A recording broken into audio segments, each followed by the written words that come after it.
Oh, my notes are out of order. I actually have quite a few. A month off and you get disorganized. Yeah. Look, sometimes I took notes during Skeleton Crew, and sometimes I just enjoyed the vibes. I definitely don't have just 2 points of notes between the 4 episodes that we haven't talked about yet. I think Not at me. this point we should probably. I don't even think we should summarize. Let's just talk about the last 4 episodes. I definitely meant to rewatch it and it didn't happen. But Oh, really? I guess we'll see. That's the beauty of having a laptop in front of me, though. We can just kickstart it at any time.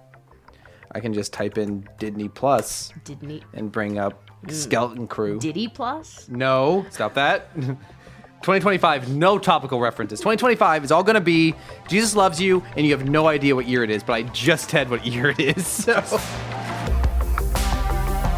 Star Wars, Transformers, Godzilla, animation, whatever else.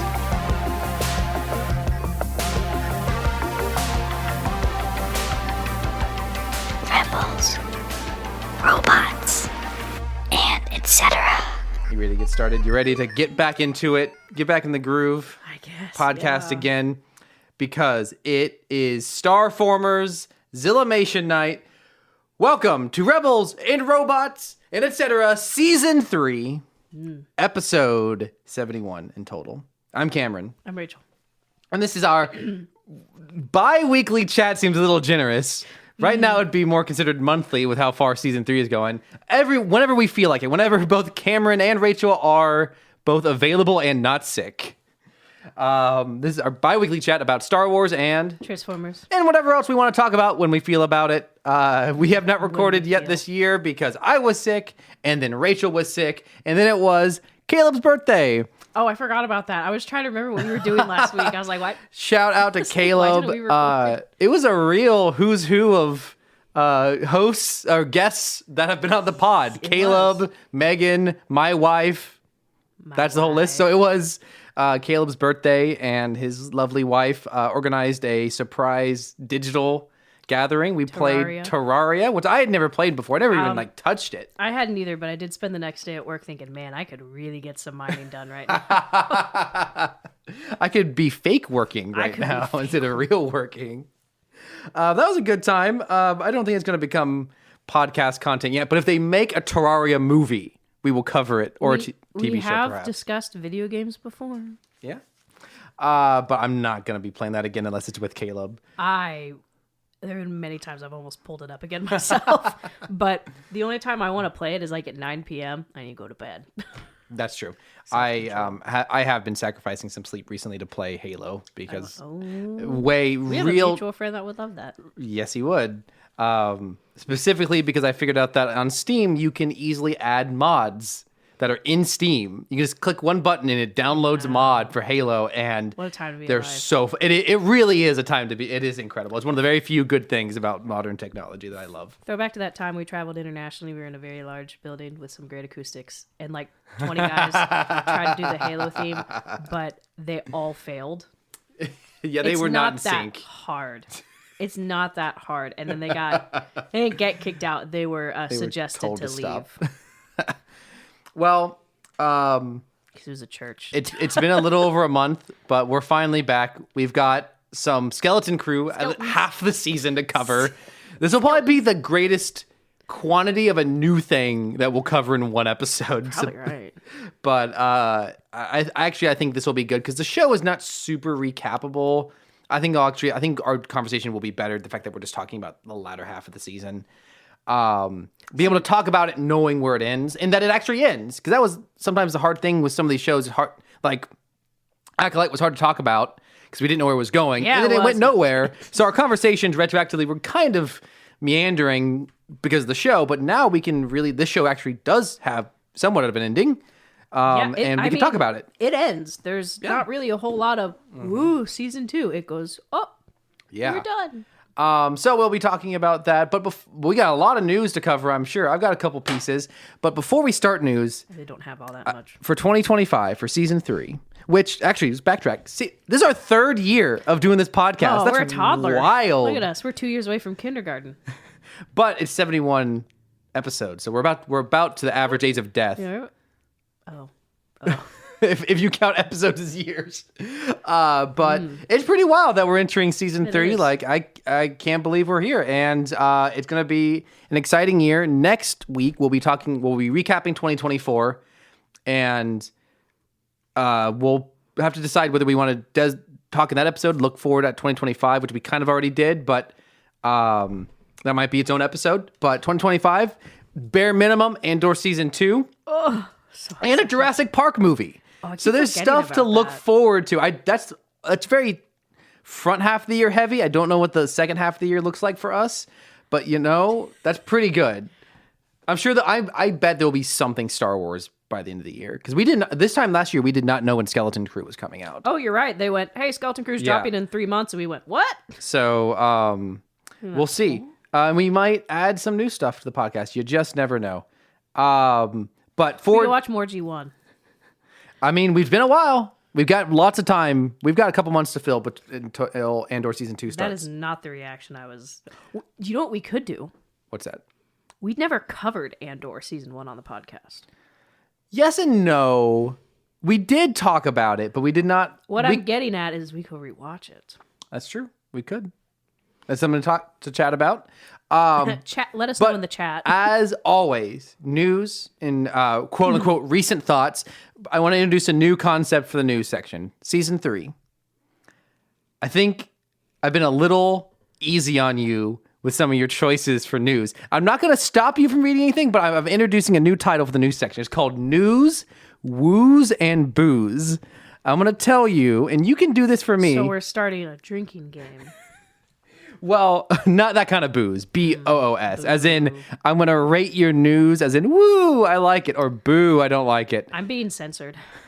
I'm not stopping you. I'm being censored. I'm not stopping you. I'm just letting you know how I feel. I'm being censored by Big Cammy. I got to put this master's in journalism to some use. Okay, give me your first piece of news. Well, first of all, back when we were going to be talking about these episodes more in depth, there was just a character that was introduced in season 5 that I thought was familiar, and it's the bounty hunter that turns in Jod. You mean episode 5? Episode 5, that's what I said. You said season 5. Oh, did so I? I was I not don't sure know. what show you were talking Episode about. 5. Skeleton Crew. She had a familiar voice, and it's because she's played by Kelly MacDonald, who voiced Merida in Brave.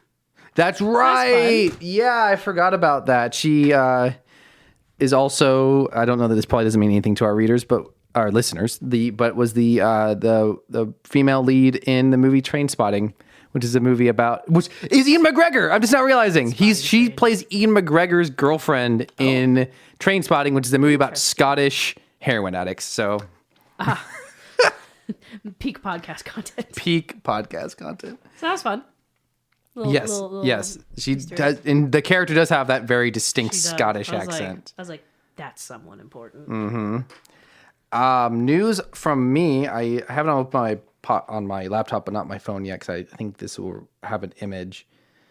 Oh yeah, you know what? I totally forgot about this. We'll have to maybe watch this and cover it. It's already aired. Whenever I saw this news, it had not aired yet, and I totally forgot about it. Transformers announced 2 weeks ago that they are putting out all on YouTube. They released it on January 17th, a stop motion Transformers 1 series. Oh, I think I did see that. I didn't see it, but I'm witness to it. Yeah, so pretty crazy. We'll have to watch it at some point. We will.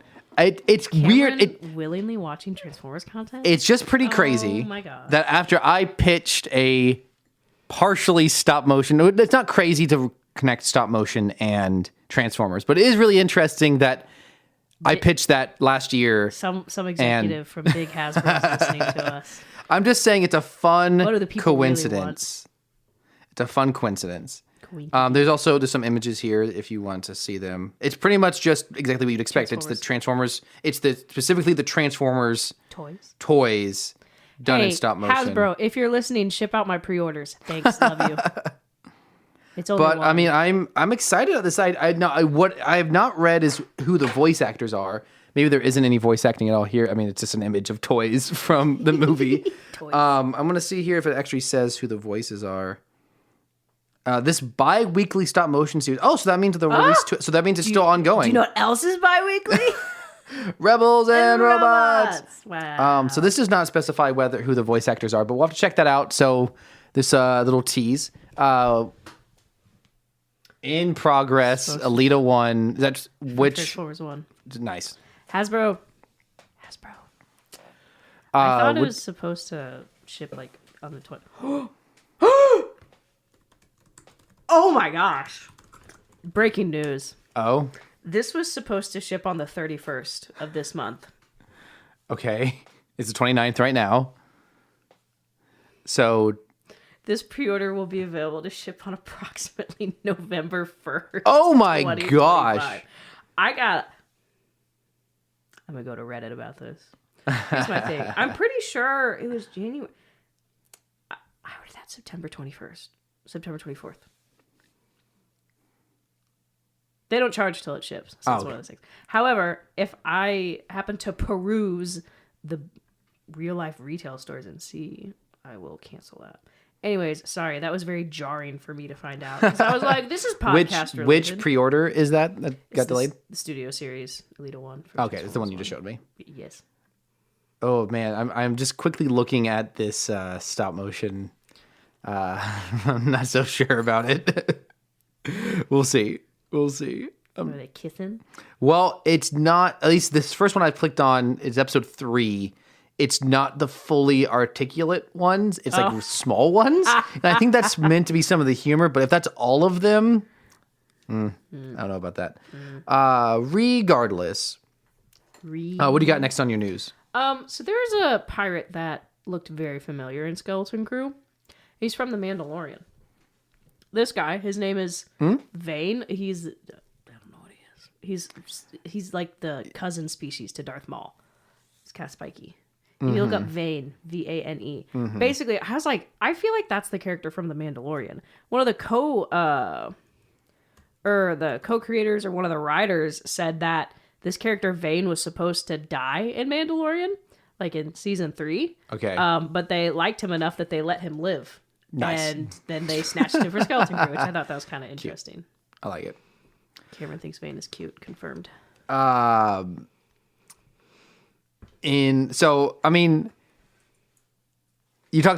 spent a long time talking about Hans Zimmer in one episode because you went and saw him live. So I feel like It's a very pivotal moment of my life. I feel like Hans Zimmer's kind of podcast content now, or canon. I mean, he is. He did the music for Kung Fu Panda. That's true. This truly bizarre headline. Hans Zimmer in talks to recreate Saudi Arabia's national anthem. I said earlier we weren't going to get political, but I guess we are. The Oscar-winning composer met with the country's chairman of the General Entertainment Authority to discuss various collaborations. I was going to leave that one there for you to simmer on. Zimmer on.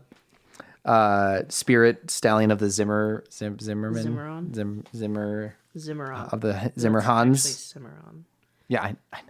I know what it actually is. I'm making a joke. Do you? Yes. You're not that cultured. Yes. That movie came up the other day. I can't remember why. Good. It's a good one. You do your news. I'm going to figure out if I can remember why this came up. Well, this is an allegedly. Who knows if this is actually true because it's on Twitter or X, formerly known as Twitter. Allegedly, that Dave Filoni's Star Wars film, which at some point will come out in the next 40 years, don't count on it. will reportedly feature characters from Skeleton Crew, which means nothing because those characters, quote unquote, range from children to the pirates. And my guess is there's going to be a background pirate. It's probably this pirate they've let live from Mandalorian season 3. He's probably going to be there. But what was funny is that someone commented and said Neil and Thrawn are going to have a blue off. Don't like that. Cameron shook his head. And also I shouted out loud, don't like that. I don't know why Spirit would have come up. It came up for some reason. It may have been the music. This came up in a on shuffle and recommended. Man, I should have written it down. I didn't think about it being podcast worthy. So Oh, this might be why. I may have just figured it out. Nope, that's not it. Do you know Matt Damon's in that film? He's the inner monologue of the He's the horse. the horse. I don't have any other news. You have news? That's it. Outside of Skeleton Crew and the question I texted you earlier. Well, that question's for next episode, right? Oh, is it? About 2024? I didn't make the connection. I guess we can. Yeah, I was thinking that would be. We got a lot to talk about with Skeleton Crew, and we have nothing to talk about next episode. So I right. thought that would be 2024 retrospective would be good. A little late, but better late than never. So. Sorry, we got. Oh, okay. No, okay. So this is not news, but this is a recent development. Allison's mother. I don't remember on the podcast if we ever fully named the Allison's cat Peanut. Mm-hmm. If you don't remember, Whose mom? Allison's mom. Okay. I'm talking about Allison's mom. Oh, okay. Got Peanut these toys. There's also a those third are one that's so C3PO. cute. So they're little foamy balls that one is R2, one is C3PO, and one is BB-8. And I have never seen Peanut love a toy so much. He has been obsessed with Truly it. his father's son. So thanks. A shout out to Allison's mom for getting those. I was really confused where you're going with that. I was Yeah. like, I had a nickel for every time someone has given something to Peanut this week. I had like 2 nickels. Also, shout out, not podcast relevant, but friend of the show, Rachel's mom did also give some gifts to Peanut, which is very sweet. She will want to know your opinions on those, by the way. I look forward to it. So there's currently a little C3PO doll or ball rolling around our house that Peanut loves. Just floating around. Yeah. And also, but though the mistake that we made is it has a little like bell in it. Oh. And woke up the other night of him somewhere in our room, just, when he plays with it, you can hear it. I know how that feels. I was going to see if there was a toy in reach. I have a couple of ones that make prey noises. Okay. To activate Athena's hunting instincts. She loves them. It's kind of horrifying to 2 a.m. to wake up to this mouse noise. I can understand that. Okay, so Skeleton Crew. Last episode we covered was episode 5, which was the first half of. Wait, did we even do episode 5? Let me see. Episode 7. Yeah, no, we we did. covered episode 4, right? Let me see. So we would have done 1 and 2, 3 and 4. You're right. So We were 5, 6, 7. So the 8. last second half of the season. So very broadly, they land on a spa site. Do we remember why they went there in the first place? That's where yes. Because Captain Tack Renaud, the former captain of the ship, who found all these hidden planets, that's where his lair was, and because it's on a like volcanic planet, there's a spa built on top of it. Yeah, so they didn't go to the spa on purpose. They went to find his treasure trove, and that they get there and they're surprised to find that there is a spa there. So then they act like they're these super rich whatevers. And there's no children around. It's like Sandals. There's no children allowed. What is Sandals? Sandals is the adult-only resorts that you can go to. I had not heard of that. Okay, sure. Okay. If anyone has ever watched TV in the 2000s, you've probably seen a Sandals commercial. Like the resort is called Sandals. It's adults only. There's no children. I'm now realizing I forgot to rate your news as woos and booze. That's so okay. Anyways, no, we're going to move on and talk about Skeleton Crew. I'll save you this time because I can't remember what the news segments. Nice. I remember you. I'll save you. I feel like it's a little too mean spirited to go back and do it. It's kind of a spontaneous thing at the moment. So next time. Anyways, they're in the spa. They have various misadventures. Yes. They find the treasure in the basement. There's a very Indiana Jones-esque sequence where there's like traps and stuff they have to dodge. Well, also, they find the entrance to the lair under a pool of acid that they drain. And when forgot about this. The kids and Jod, that's who we're talking about. they drain the pool of acid. You can only get into it by tossing like a coin into it. That's the key. Mm-hmm. They get into it, and the door shuts right as the other pirates find them. They're trying to track them down. Yes. And so they're kind of trapped there until Jod goes, I think he tells Smee, the robot, SM-33, refill, or someone says, refill that chamber with acid. And it does. You just hear screaming. It's pretty bad. It's just one of those things where you're like, oh, there's that 80s children's film for you. Yes. Murder. So what they find out, they find the lair. It's lots of gold. It's very almost like National Treasury. Yeah. Lots of goods. That and Treasure Planet. That and also the Mummy. Yeah. Insert movie. Indiana Jones. yeah. And so they find out that the importance of Atten is it's the last Old Republic mint. So it's the place where they're making all the money. Minty, which means there's lots of gold in them. They're hills. And so Jod, greedy man, challenges Fern to he challenges Fern for the captainship and wins, because what else happens when you put a 40-something-year-old man against a 12-year-old girl? One thing to note that's important to come back for later is there's a lightsaber that the former Captain Rennet had found somehow. So Jod shows his true colors. He's like, I like money, and he was gonna, because he's captain now, SM-33 follows his orders, and the kids escape through a trap. A nice little funny moment that. So there's the constant joke that Luke could have easily stabbed himself in the head with a lightsaber the first time he got the lightsaber in episode 4.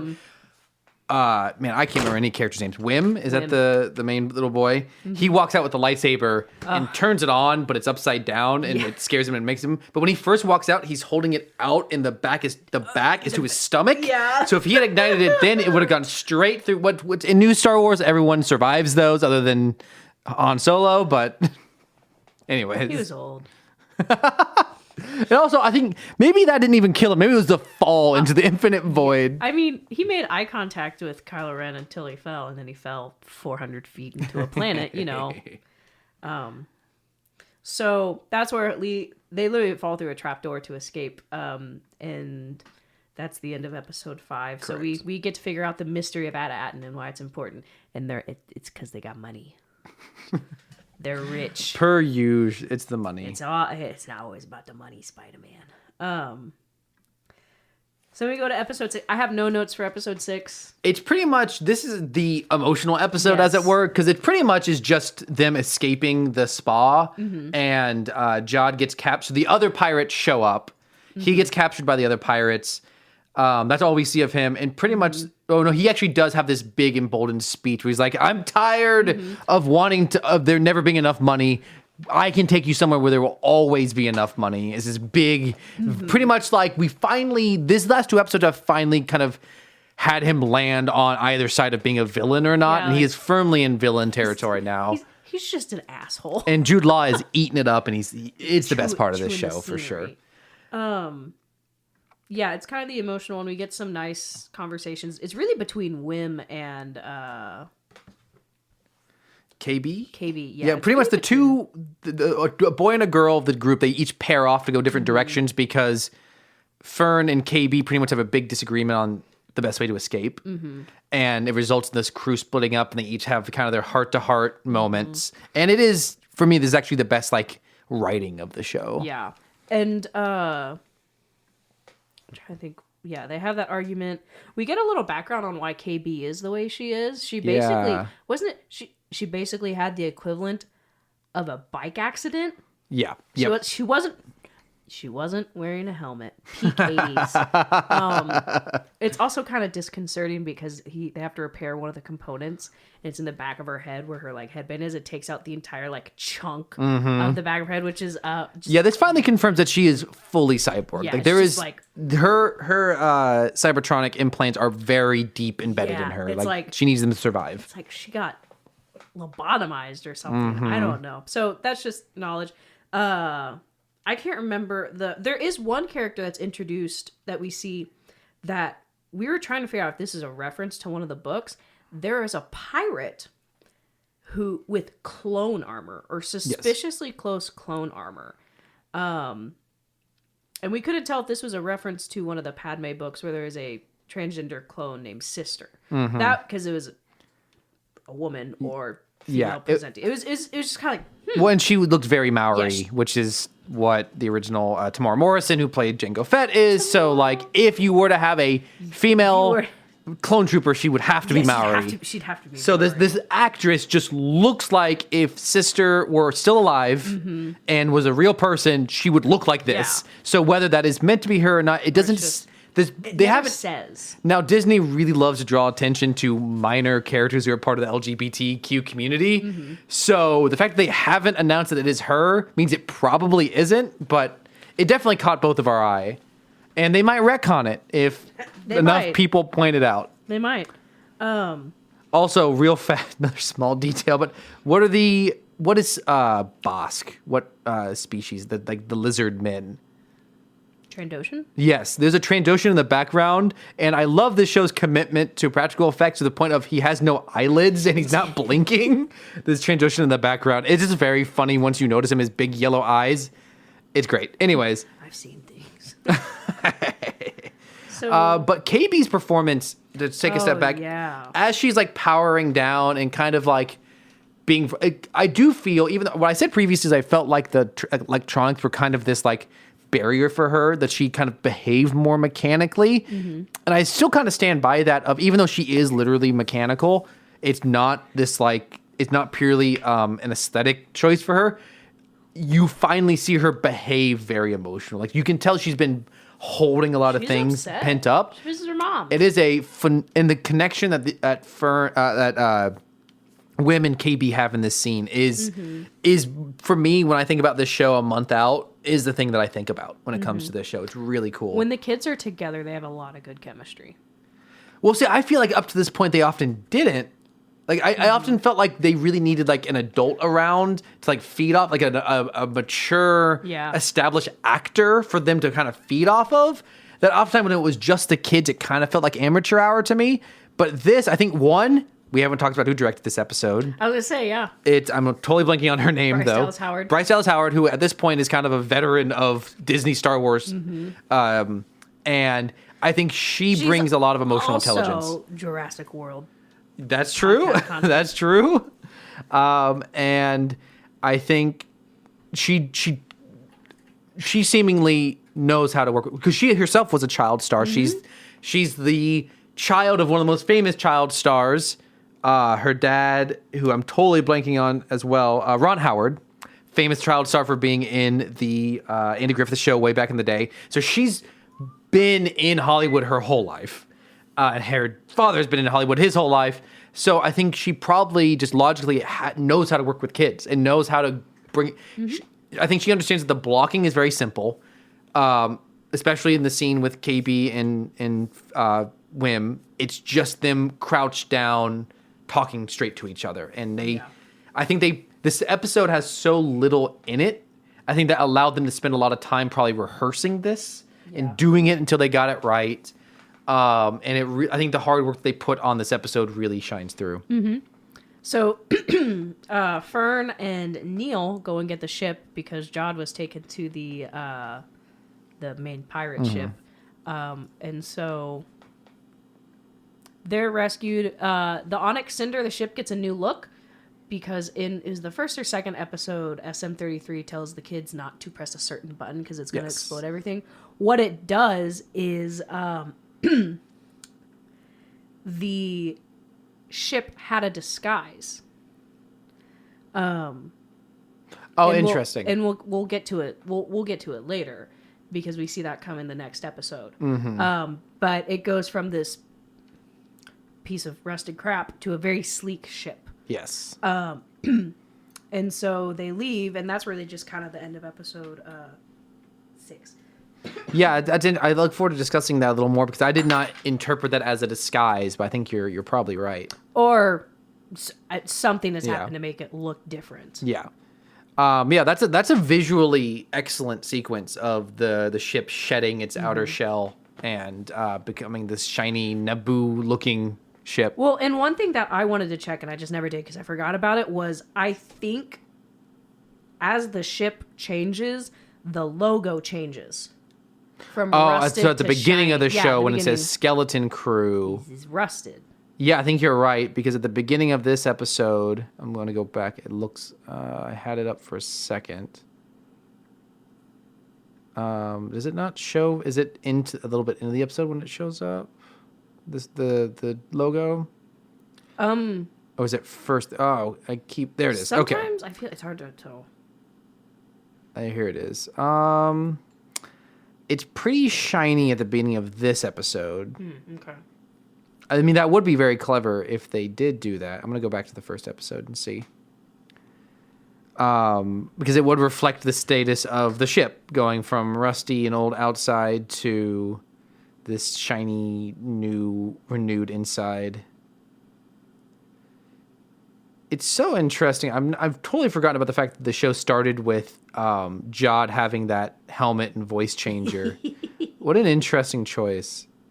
Because he does it one more time, and then that's it. Now the logo's been shiny the whole time. I feel like maybe the first logo that they came out with was rusty because I very specifically remember seeing that. It's also how, That's possible. It's also like how the Acolyte logo changed. Yeah. The That official one logo changed. is this like dirt brown. But the actual logo in the show is shiny. So yeah, you're right. I can see where that you got that crossed. I'm not stupid. I'm smart. So the next episode is mostly just getting to At-Aten and landing on At-Aten, isn't it? The Yeah. vast majority of it. That is it. So lots of conversations between the pirates. Lots of that. Jod has basically kind of taken over, but Brutus is still kind of around. Bruce is basically just kind of letting him out on a leash. Haha. It's funny because He's a wolf man. He's a furry. So basically, that the kids are prisoners. Jod is basically using them as a piece to get in. The parents, there's been a side plot of the kids' parents throughout this last couple episodes. They're trying to get a message out past the barrier, and they do manage to succeed in that. And so the message is basically the kids being like, "Get home, you know how to get home." And Jod's like, "How do you guys get home?" And the kids don't know. But it's been a while since I've seen, so correct me if I'm wrong. So it's just mostly that's the conflict. Fern, or one of the kids, challenges Jod again for captainship of the ship. And it's actually a game of like dibs. Uh-huh. And Because it's a then- new ship because now. it's a new ship. Yeah. And I think Fern claims it first, technically. I can't remember who claims it first, but they use the logic that you can't be captain of two ships Yeah. against Jod. And Jod's not really having a fun time with that. He's like, he just threatens them into silence. Like a typical toxic, dangerous adult does with children. Yeah, and it was where they were finally able to kind of seemingly get some help is that SM-33 agrees with that. Yes. But then Jod just chops his head off with You're a right. lightsaber. That's what happens. You're right. So they are still forced to go down onto the planet, but they no longer have the support of SM-33. Correct. But they find out they send another ship in to test the barrier. The a pirates pirate do. ship. The pirates, and it gets destroyed. So they find out that correct me if I'm wrong. I'm pretty sure what happens. So this new ship is made of a different material. Yeah, I don't remember how they know that this for whatever the what cinder, what was the name of the ship? Onyx cinder. The Onyx cinder for some reason can get through the barrier. Let me look it up. There's a very important aspect of it. Okay, yes, this is what I thought it was. The Onyx cinder can get through the barrier because it used to be a Republic ship. Oh, that's what it is. So Yep, it was yep. designed to bypass the barrier. So that's why it's all sleek and shiny, because it's Republic based. That's why it had that disguise on it. So Jod takes the ship down, and they do get past the barrier. And on the way down, Jod is a typical dangerous adult and is like, if you tell anyone, I'm going to kill you and your family. If anyone ever tells you that, please tell the appropriate authorities. Yes, young children FYI. listening to this podcast. FYI, hey, you never know. Or adults who still might get kidnapped. Yeah. And, you know. Just, hey, it's good knowledge. Call the cops. So they get through and they land. The ship actually goes into an automatic landing path because it used to be a Republic ship. And it lands and they are greeted. Jod, in all his charisma, starts playing up the fact that he's a Republic emissary. And he's a Jedi. He's both. So this raises the question of 'Cause he when has was the the last time someone from the outside world actually came I here? think it's been a while because they said we didn't know a Republic emissary was coming. It's really bizarre. Like, what is the mission here? Are they just making gold for just to sit there and do nothing? I think we see yes. We It's see how really much strange. well, it's also the only Republic mint now, so they have to make a galaxy. But like, I think that is the biggest question that is left hanging. We find out why in the last last episode. With I'll get to it. Okay, sounds good. So they go down into the mint. The parents are reunited with their kids. Jod is like having a moment over the amount of gold. Yeah, it's like raining down on. He like knocks a little bit over, and like the little Probably the worst pieces. CGI in the show, but you know. See, it's like if you look at it directly, it looks fine, but it going down onto his Yeah, real it's a little, hands, like- you can tell that the physics are a little bit off. So he's having a moment. And he keeps trying to convince the robots to let his other ship in, and they're like, you can't do that. You have to go to the supervisor. So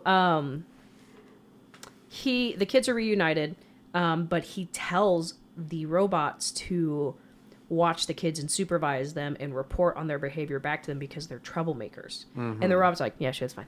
So they do that. They all get observed. So the kids can't really say anything to their parents without Jod knowing. Fern looks like she's going to say something, and Jod, I think it's a very immediate cut between episode 7 and 8.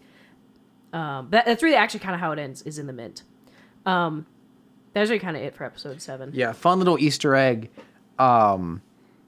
There are 339 volts.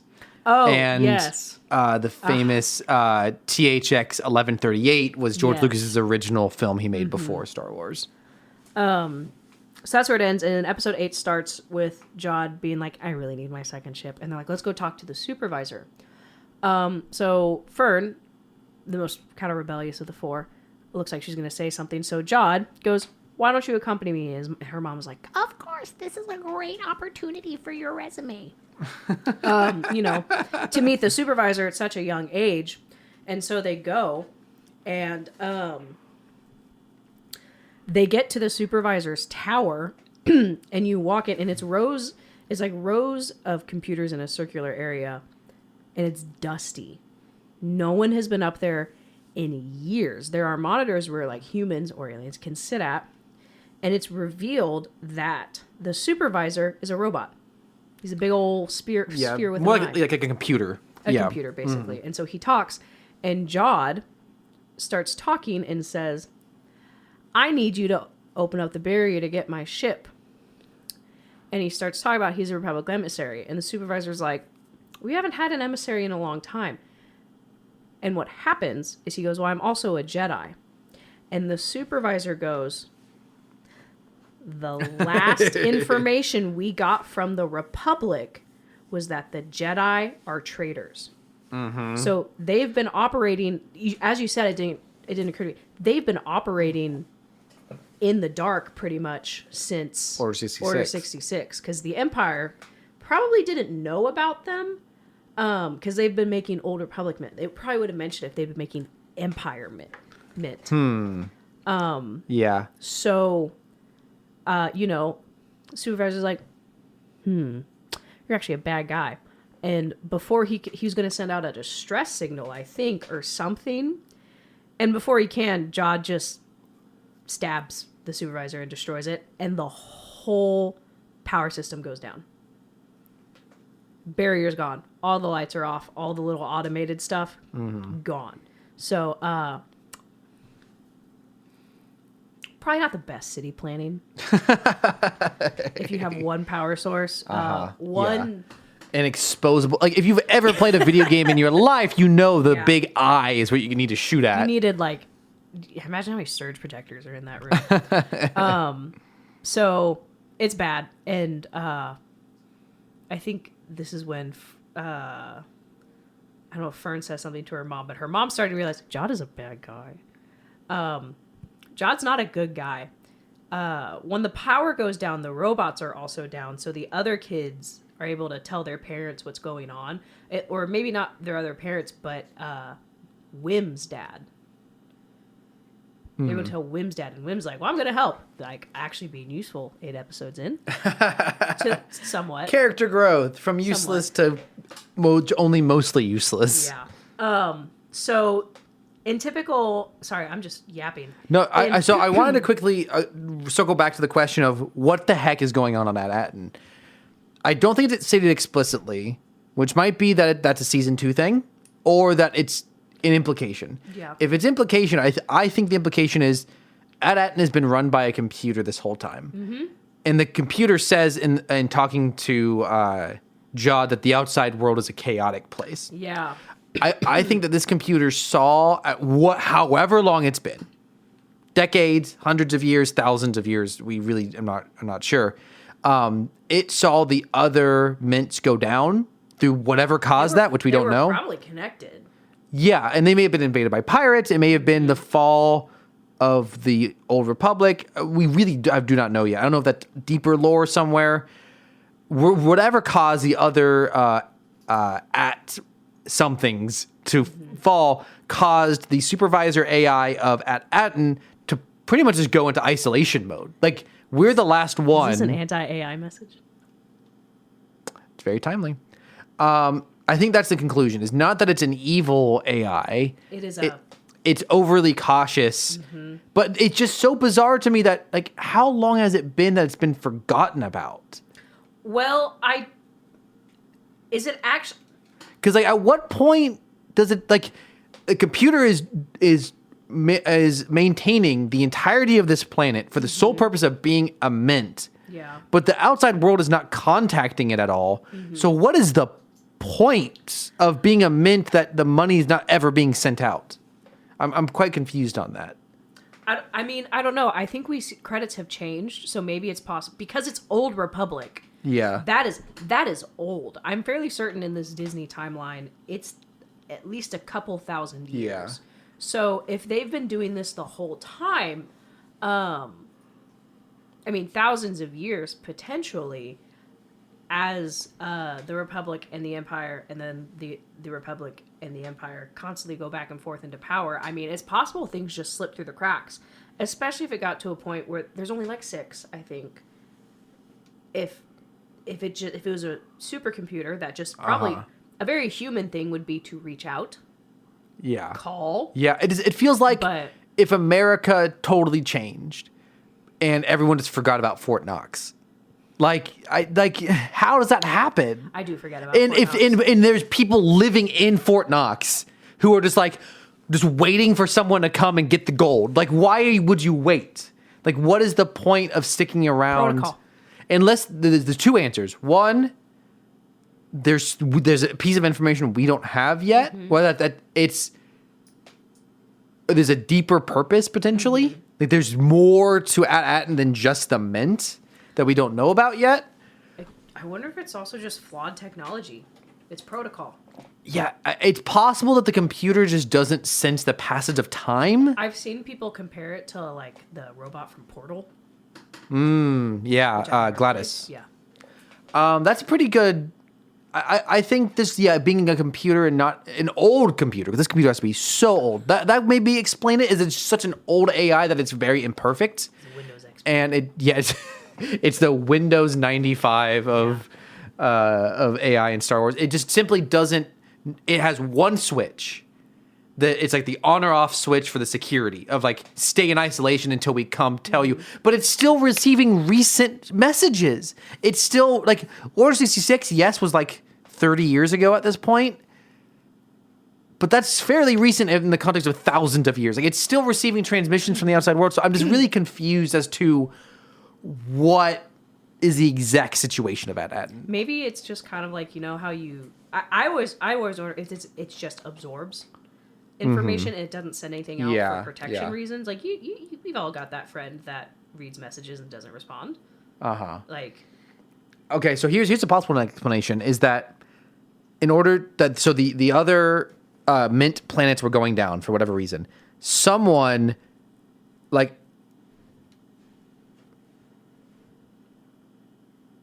erased At-Atten, like deleted the file or spread the information that it was also destroyed. Yeah. And so everyone thought, though there is no more. So we're not even going to look for it. But that does not, see, I think you can do a lot of explanation for why the outside world forgot about it. It still, for me, does not explain why it continued to function internally to what end. But unless whoever that was that you know, intentionally covered up At-Atten to protect it, also told the computer to just keep functioning until we come get you. It was like, it's like, but you know what? Business as usual till someone comes to pick you up. It's very Wall-E-esque. Like, what was the purpose of the computer in Wall-E? Just have the ship fly for the rest of eternity. There was no plan. But see, that was survival. That made sense to me. This, I don't know, maybe it's just give the people a purpose. Like, if the whole outside world crumbles, At-Atten will always be perfect. I don't know. It feels like lacking an explanation. Well, didn't we also kind of find out from Wim's dad that they knew? Weren't the kids supposed to find this out after they took their test? Or they were supposed to find out more? They knew that it was a mint. Oh, yeah. The kids did not know it was a mint. The adults did. As far as I can tell, that's all they knew. Yeah. But see, to the extent of what does anyone know, I think it's still unclear. Like, do they know what year it is? Do they know anything about? Do they know about the fall of the Old Republic? Do they know about the fall of the Empire? Like, what? We don't know what they know and don't know. Yeah. We know that the kids know nothing. Yeah. But the adults, it's pretty unclear as to their level of exposure to outside information. They go to their corporate girly jobs and they go home. As we all do. In the last episode is mostly once they destroy the central computer, it's pretty much just chase scenes and action scenes, and they pay off the going to the other planet by having Blue Elephant Boy, who we have not mentioned much. What is his name? Oh, Neil. Neil knows that there's a turret on top of the school. On top of the school, yeah. KB is flying the ship, distracting them. The pirates come down and they're like, we are going... the pirates come down and they start taking hostages or prisoners because they're like, hey, this is a mint. You're going to mine for us. You're going to be our slaves. You know, average pirate stuff. So it's kind of up to the kids. Fern and her mom are... they're pretty much hostages by Jod. It's a metaphor for Bitcoin. Oh my god. Dogecoin. So they're basically held hostage and they can't really do a whole lot. Everyone invest in Neilcoin. In Neilcoin. That probably exists at some point. Like actually someone has probably made Bitcoin of these kids. But so basically Supervisor is dead and the ship and the planet is basically just unprotected. So they're trying to figure out, well, now that the barrier's down, a message could get out. But the best way to do that is through the supervisor's tower, and you have an angry middle-aged man with who has lightsaber. With a lightsaber. So they're trying that. Neil is ending lives with the turret. KB is distracting them. And Neil does some damage. Wim hatches a plan with his dad because his dad, I think, is able to get a message out or something. He's able to do something. I can't remember what it is. Wim and his dad come up with a plan where Wim is going, like, he comes up somehow the elevator still works. We love accessibility, genuinely. We love the backup generator for the elevator. Wim comes up and distracts Jod while his dad sneaks out of the elevator to go. I think he was going to send a message to the Republic. Yes. Well, so KB gets in the ship and gets outside. Yes. And KB also, she gets a message to Kim. Yes. So Kim comes back and she kind of briefly explains what's going on before KB gets some fire. Yeah, she gets shot down by the pirates. Yeah, shot down. But enough of a message for Kim to realize they're back. I think Kim makes a message that she's like, you guys are alive? I thought you kids were dead. Yeah. And that things were bad at Atten. And so half the message goes out. KB crash lands and very, very sad moment because Fern thinks she's dead. But if you've watched Star Wars long enough... If you watched anything. Yeah, if you watched anything long enough, there was no explosion. But she's upset. Obviously, Wim is upset too. And Jod, in typical toxic adult, goes, look what you've done. She's dead because of you. So there is a conflict. Hold on, sorry. There's a conflict where we do get to hear more about Jod. We find out that Jod, so he is actually for real Force sensitive. But his background is he's telling the kids about how awful the world is. He's like, it is terrible. And he shares that he was a street rat and he was found. Athena's been putzing around under our feet. She hasn't putzing around. She's got more space to walk around now. She's getting her steps in. Did we mention that? Oh my gosh, I don't think we're in Rachel's new apartment. Yeah, I have a new apartment. It's the same complex. It's just bigger. It's big. So it doesn't. If you could see it, it's actually just we're kind of in a mirror world. Like it's almost the same kitchen. It's the same table. Very similar living room. We're just flipped from how it was before. And it's quieter. I don't live by the front door really anymore, so you don't hear everyone running up and down. Higher. Yeah, up and down the stairs. So there's no one above us now. If you find out where I live, don't. Don't do that. At your own risk. Anyways, back to the content at hand. Skeleton crew. So Jod reveals, because Wim was like, you're no Jedi. You're a terrible person. And he explains that when he... Athena's going crazy for one of her favorite toys in all the world, a dental floss box. She's going, and she's doing the thing where like cats do with toys where they hold it with their front paws and try to dig at it with their back paws, except for it's so small and she's so round. My favorite thing about this is watching her try to fit the whole thing in her mouth. See, look at her.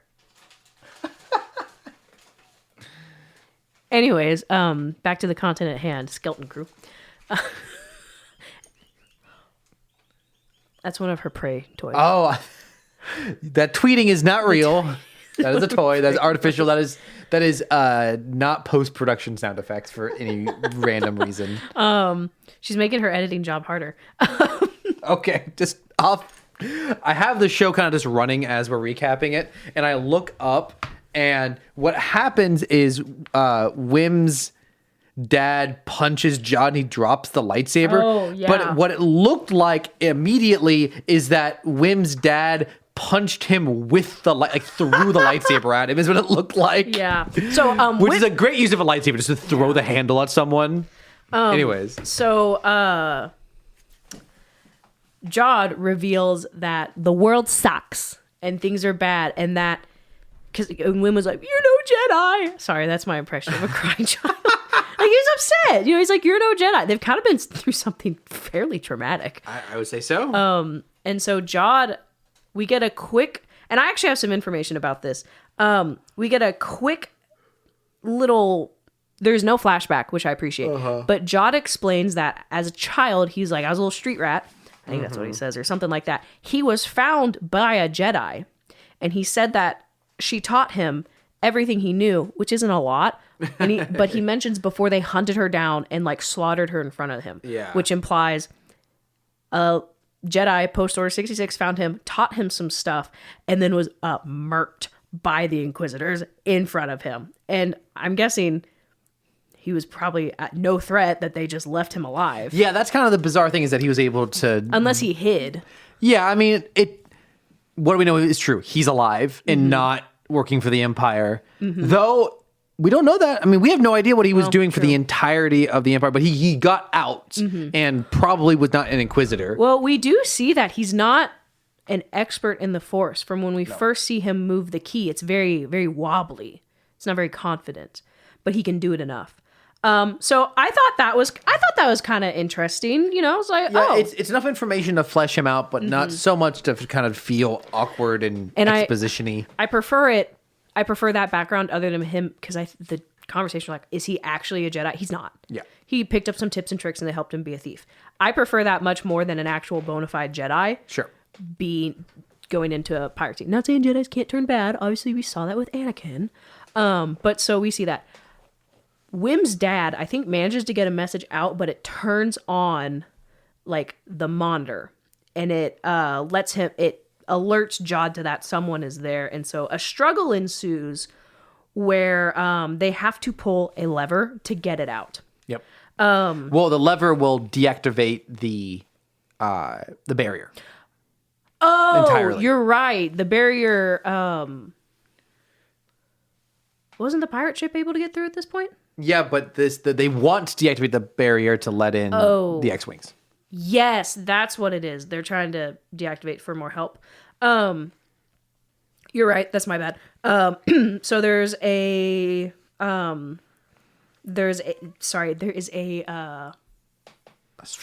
struggle. Yeah. Wim's dad, helps more than he has the last 8 episodes, I would say. And he tries to get the lever, but Jod freezes his hand. Well, then Fern using the Force. Yeah, using the Force. Fern's mom, look, I know she's trying to protect her child, but holy cow. Her mom the whole time is basically like, do whatever, he says, and maybe he'll let us go. Ma'am, that is a violent man. He has no intention of letting you live.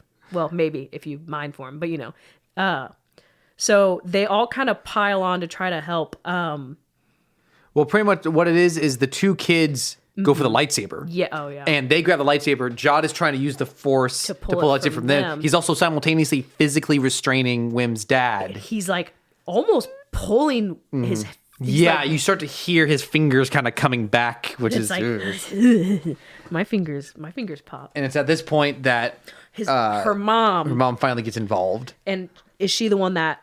Oh, yeah. She pulls it. There's kind of a fake out where someone uses a blaster and we think someone got shot, I think, right? Yes. So Jod is pointing at... No, maybe not.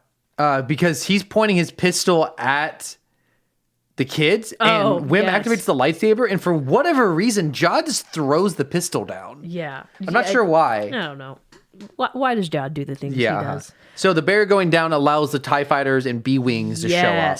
The B-Wings do something that I don't think they've ever done in live action. They have not. Yeah, they do the Death Star-esque laser, which was from Rebels. It's the that was the first time it was seen, Rebels. and they put it in live action. So the New Republic descends and starts taking out the trash. Actually, so swiftly. So swiftly. They start taking out the pirate ship. All the pirates, they're trying to load their hostages into their little ships. They dip. They're like, oh, the big guys are here. And so they start to flee. Ultimately, their main ship is so damaged that it crashes. There is a really, one of my I thought this scene was actually, I thought it was kind of pretty. There is a scene where Jod is standing in the supervisor's Sears Tower, and he's looking out the window, and you see the ship. It's nighttime too, so it's pretty, going across the moon in flames, crash landing. It's very slow, and it just pans to his face, and he's like, he's literally watching everything going down in flames. around him, and that is actually a trailer shot. That was in one of the first couple trailers. Interesting. Because it's also the first time we like see him in full light, and you're like, oh. Well, it's two different shots. Is it two different shots? The first time when the barrier comes down, the like wave of it shutting down is really, really bright. Oh, so man, that that's what I was illuminates everything, and you see him, and yeah, he looks really old and So kind of dirty. gaunt. Someone give that I man don't a know if that was like a shower. reshoot, so it was shot later, Maybe. so he's like maybe lost weight or something. He looks different. It's Maybe. weird. I don't know if maybe the whole show's been really dark. And then the X-Wings come in, they take out the ship. You see him looking out onto the He's ship like- as it falls. He's having a bad time. So the ship crashes. Also, it seems like everyone sees the stars for the first time, the citizens, which is a nice Yes. reaction shot. At least the kids are all seeing the stars for the first time. Well, at least on At-Atten, they got to see the stars. Yeah, when they I first- mean, like the children Oh, yes. of At-Atten. Yeah, so that was cool. You know, obviously Jod is defeated. Like there is nothing more he can do. They actually leave him in the tower. They dip. And, you know, valid. I mean, dip, you dip, we dip. there is one way down from that tower. So it's funny because the X-Wings do their job and they look like they're gonna fly away. Just the way it was shot, it looks like the Republic was like, anyways, bye. Obviously, that's not the case. I think we see some more heavier duty ships start to land. But the kids are like, KB. And so they go to I forgot about this shot. Do you know what I'm laughing at? the fall. Well, yeah. So the funniest thing of the entire show, the ship, Oh, the Onyx Cinder had a bunch of credits loaded onto it because Yeah. he's a quote unquote emissary. the Onyx Cinder. So what the Onyx Cinder is, it crashed, but it did not explode. It's like sitting on a top of. It's like broken into a building. They go inside it's the building. school, I think. It falls forward, and the ship literally vomits out a bunch of gold and KB. KB just KB does not fall out; she slides out in ragdolls, and it is so funny. Some of the kids were talking about that scene. They said it hurt to kneel on all those little physical credits. Ooh, yeah. I feel like it's probably like kneeling on Legos in a way. Yes. But so KB is alive. Shocking. They didn't kill the 8-year-old child in this Star Wars show. The Republic shows up. They're landing. They're going to take care of business. Jod is probably going to go to jail Jod's in jail. if he makes it to jail. And that's kind of just where it ends. Yeah, it actually, yeah, I just forgot goodbye. that it just ends. The last time we see Jod is he's in the tower. Yeah. Well, we like, don't even know what Well, actually happened to him. I mean, there are two ways down. He can go down the elevator. He could bust out a window, and something tells me he's probably not going to do Yeah, so I forgot that it just kind of ends. So I feel like, yes, they could never make another season of Skeleton Crew, and the general narrative is finished. They are no longer trapped on this planet. The truth has been revealed to some degree. Atten exists. They literally, they've been exposed to the outside world. And I wonder... Do you think they're going to bring back like the equivalent of like Star Wars smallpox or something? No, like I'm just saying genuinely, the immune system. Do you know how many diseases were probably in that first spaceport that they have not had? And immunity likewise, to? what germs are on that gold that has not, like, what long dead disease that Sterile. they don't have the immune system for, the antibodies. Sterile. But like I'm thinking other lore implications, like what does this money do for the old Republic or the new Republic? Like how does all this money Inflation. like does it, but like also like is this funding for the First Order, for example? Like where does all that money come from? Like where does this money end up is the question. Does it, because we know In the pockets of the millionaires. one of the best running threads in, I mean, it was actually not running. It was one episode, That Mandalorian is season a 3. good The point. implication that there are still imperial underpinnings within the New Republic, which is a phenomenal concept that I want to see further explored. Does that corruption get a hold of this money and is Thrawn gonna come for this money? Like, I don't think this show itself is trying to have larger implications. This money feels very significant. Now, maybe the New Republic is so expensive to run. This money is just a stimulus package. oh, thank goodness. like it's really not We that big of a we deal. pay our workers It could not be that big of a deal, but it With $3 feels like it would be. $3 trillion in debt. if just a few of these blocks of gold were worthwhile, over 1,000. No, but the other issue is you introduce that much of a thing into the economy and it becomes worthless all of a sudden. So give and take there. That was the thing when Wim was just passing around older public credits everyone in the start, and that it was like this is. I feel like this is the equivalent of finding an elementary school kid and they're handing out gold. They're actually handing out gold bars. This is my lunch money. What do you mean? So that's kind of how it ends. Yeah. What was a highlight for you for the whole show? You know, I had a couple. Bare minimum, it finished the story. Sure. Sorry, how terrible is that? But like that was end story. I really enjoyed Jude Law's character. Oh, absolutely. I mean, he's the strongest actor, probably. Absolutely. I liked it. It was fun. There are a lot of times where I was rooting for him, and a lot of times I'm like, oh, this guy sucks. Yeah, you know, I think that's a really rare thing, especially for like a family show to pull off of it. I legitimately did not know where the character was going to end up, and they did not manage to surprise me with a BS twist. Yeah. So it feels like that's the only way Disney stuff knows how to like surprise you with a character is to pull an out of nowhere turn. You always knew this character had the opportunity to be either good or evil, like to either be selfish or be a pirate with a heart of gold at the end. Either outcome would have made sense. But obviously they were leaning towards a little more heart of gold. Like he seemed to be warming up to the kids. He saved them. And for him to turn around at the end and just be like, no, I'm just sick of being poor is a really, like, I think this character is genuinely interesting, genuinely complex. I think I would be very curious. Just like, do you know what I think an ideal season 2 is? Rebuilding at Atten, and he's pretty much doing not customer service, community service. That they punish him by leaving him on at Atten to work, ankle monitor, and he's forced to like work with the kids, but not in the Mint. Not in the Mint. Can't be in the Mint. I texted Karen my prediction because we were first going to do 5 through 7. I thought so. One of my favorite movies is The Mummy with Brendan Fraser. We don't talk about the remake. It's a stupid film. Anyways, Tom Cruise has left the chat. Good. Get out of here. We don't support Scientology. Oof. Hot take. In addition to being a Christian podcast, we are vehemently against Scientology.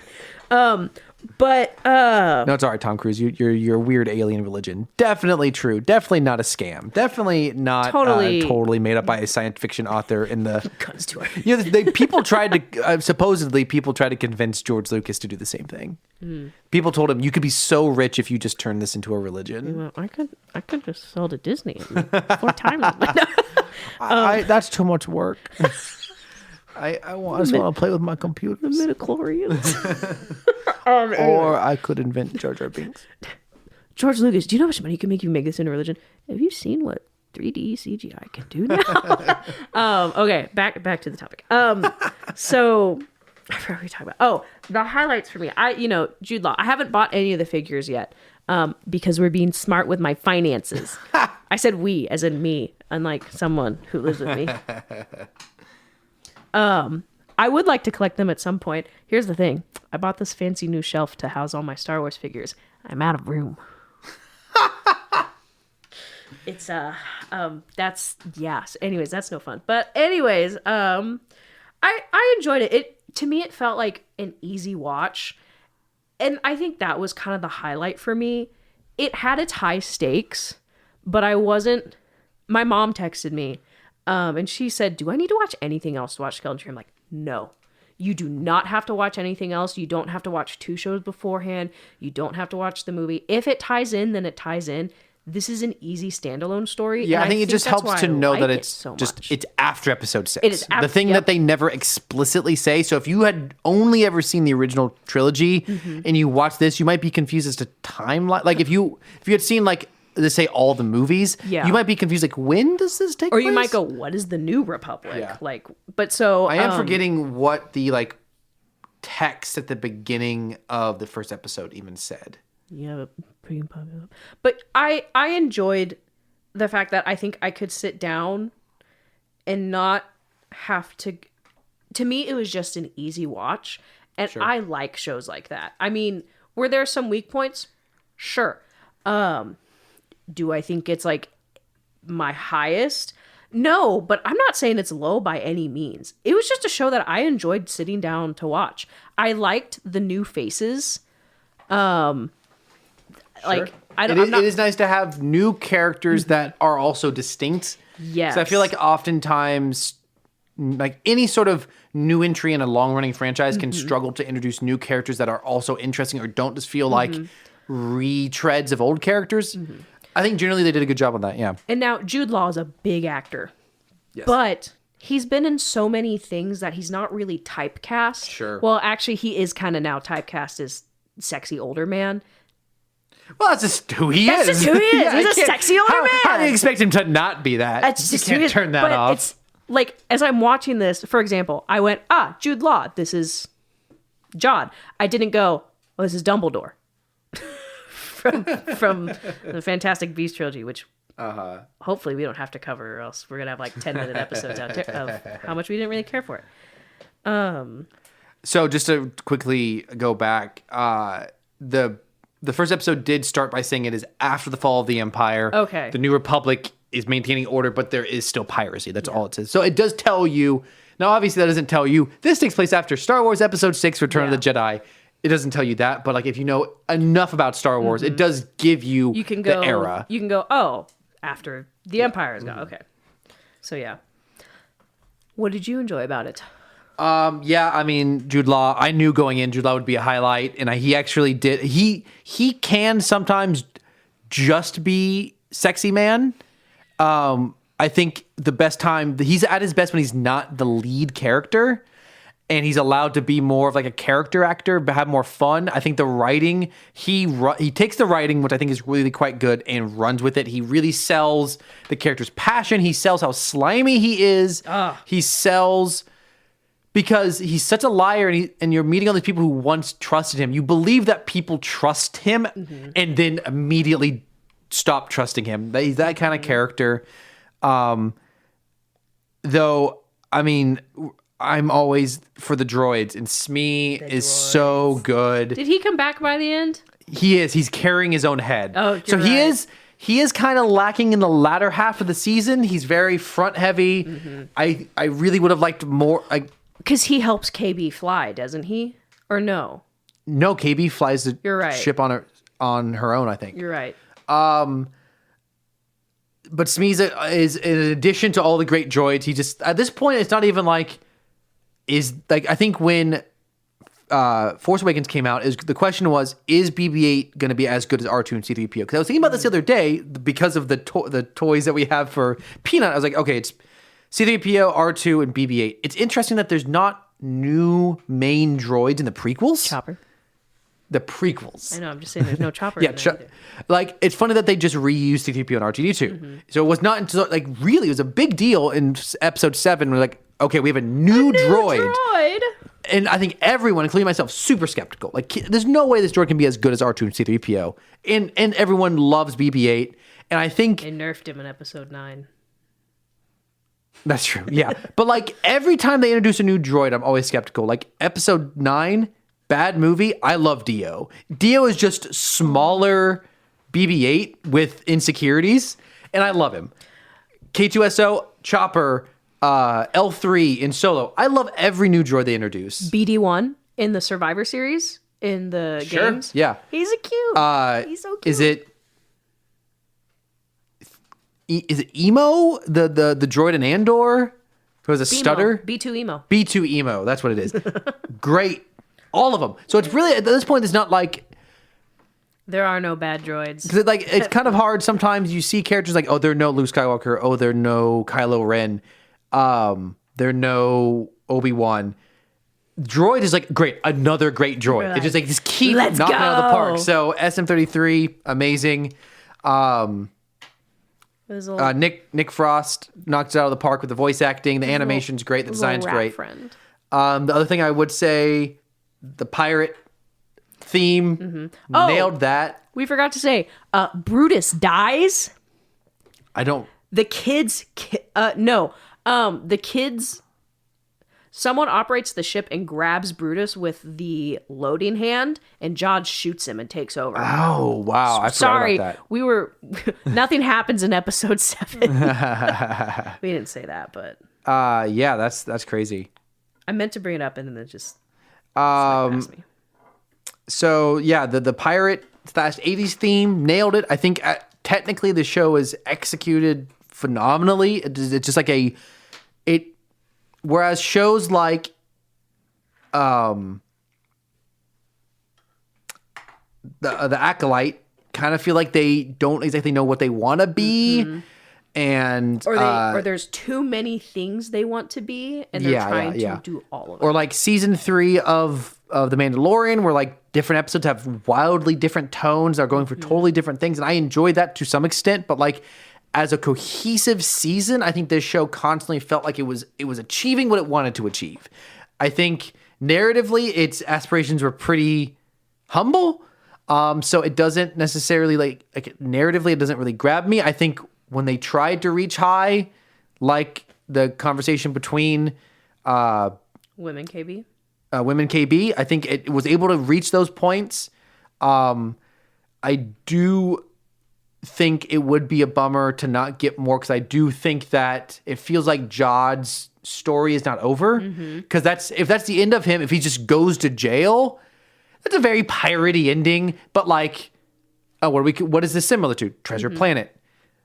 The pirate, I actually don't know that character's name. He's Long John Silver in Treasure Island. Yeah. This is what Silver. They just call him Silver in Treasure Planet. This is what I was going to reference. I was expecting Jod to have an ending similar to The Mummy, with the character Benny, where he's that was my prediction, where he's trying to steal all the gold he can before the tomb closes, and he gets stuck. That's what I thought was going to happen. He gets stuck in a mine or a mint. However, considering there's like a lot of those, they open it up at some point. Yeah, I would have been down for like an ironic ending of he just gets like crushed by all the gold or something. He actually gets what he wants in a way. Monkey paw curl. Now that I've got it in my head of a season where he's just stuck on Atten and has to do community service with the kids, I just like the best part of this show is him being annoyed by the kids. It's the most consistently funny and endearing part of the show. I like the action for me was pretty lackluster, but the like humor fit and the like more like practical adventure-y parts fit. So like I think that would work. It's also very 80s. So like in the sequel, bring the villain back and like nerf him, so he's like kind of just more of an annoying jerk than like a threat. So relief. As it stands, it feels somewhat incomplete, even though it has an ending. And if there was never any more, I think it'd be fine with that.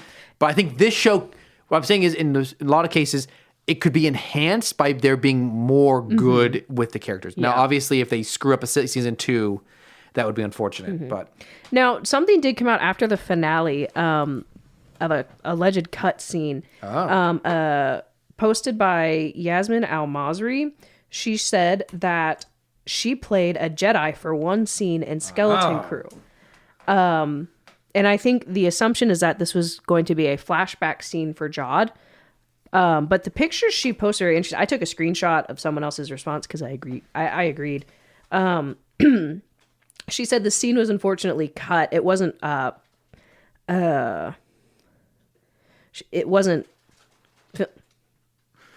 thing is being loud. Crinkling paper. So I think the assumption is that there was potentially a flashback scene at some point. And I am going to shout out this person to respond. I do follow them on Twitter. Commander Brom Titus, who is a character from Rebels, said, while I love the appreciation and excitement from the actor, it made sense creatively not to include the scene. He said, let people imagine based on good dialogue. Recent Star Wars is relying too much on flashbacks. Bravo to Skeleton Crew for resisting. And I'm in agreement. I think an Order 66 or some form of flashback would have stood out, and not in a good way. Yeah, another Order 66 flashback. I just don't think it would have worked well, because there has been no alluding to his flash, aside from that fact that he kind of used the Force. I think from a narrative standpoint, putting in a random flashback, not random, but a flashback would have really just taken away from, I think, of what was a fairly weighty scene. Yeah. Like, just him talking about how, like, You don't always have to show. Yes. I know it's always show, don't tell. A good monologue or a decent monologue is great. It doesn't always have to be accompanied with a flashback. The thing that people were pointing out is I think there was some confusion exactly on her role or if she was supposed to be Jod's master. I can't remember if that's what she said or not, but she has a Padawan braid. Interesting. That's what people were a little confused on. We're like, well, she wouldn't have been a Jedi master if that was the case. Maybe she was just a Padawan who escaped, found a child, taught him a little bit, which might be why he's bad at the Force, and then murdered. But she's not like, she wouldn't have been a young Padawan. Yep. But anyways, so that was just something that came up. I do agree. Oh, I did take a full screenshot. She's like, didn't make it to the cut, but these things happen. But so she was excited to share the experience, which is super cool. You know, super fun. She'll probably show up in canon at some point, maybe. But I did see someone suggest. So, you know, there's Tales of the Jedi and Tales of the Empire. Someone suggesting like a Tales of about Jod. Sure. Which could be in Tales of the Pirates. I don't know. Yeah, I mean, you've got. I would like just like Tales of the like criminals, whatever word. Just like various like. You could do Jod. You could do. You could bring back what's his face from Clone Wars and Rebels, the pirate. I'm totally blanking on his name. Hondo. You could even do a Hondo episode. You know, he's dead at this point. The swamp pirate from Mando season 3. Sure. You know, gosh, the cool characters. Yeah. Always get like 4 minutes of screen time. Yeah. But you know, you could do pirates. You could do a little Tales of the Pirates. I'd be down for it. You could do some Crimson Dawn explanation, which is, for those who don't remember, it was Maul's criminal organization that he created between him, whatever. So he escaped at the end of the Clone Wars, and he shows up as a sad old man wandering around on the Sith world in Rebels. And the only time we've seen him, at least in main canon, is his very brief appearance in Solo. So we know he was running a criminal organization at some point. There is as far as I know, that's never been exposed. There is an not expansive, but there is a lot of Kira content. Yeah. Who is basically like second command in the comics, and she is also in Star Wars Outlaws. Oh, Crimson nice. Dawn isn't that. I have not played Star Wars Outlaws because you can either pay $70 for the base game or $110 for some deluxe. I'm not paying that much. Yep. It'll be $20 in a year. I know, and also is made by EA. Yeah, do you know what? It's funny, I haven't heard a single thing about that game since it came out. Me either. It just kind of disappeared. It really didn't do much. I heard two things. The performance sucks, or I'm having no problem. What are you talking about? Yeah. It's called Star Wars Outlaws, right? 7 out of 10 on Steam. Not bad. Not terrible. 3.6, not great, not terrible. Very good. Hey, do you know what I own on DVD? What? Chernobyl. Oh, really? When did that happen? 2 weeks ago. 2 weeks ago, you bought Chernobyl on DVD? So here's the thing. I don't have HBO Max anymore because I didn't want to pay for it, but I wanted to watch Chernobyl. So you know what? I'll buy physical media because you know what the streaming services can't take from me? Physical media. But it also has a 75 on Metacritic. Okay. So like I think it just was probably timing. Was there like it says it came out in August? Was there like a really big game that came out in August? Ooh, maybe. Because I feel like a very similar game. What was that science fiction game that like Bethesda made, or the guy who made Skyrim made a science fiction game that I know this is like one of the biggest games of the year. No, that was the year before. That was Baldur's Gate. Well, no, that's not it. Oh, it was an Elden Ring DLC? I think. No, it was a science fiction. Maybe it was Baldur's Gate, but I thought... No, that was 2023.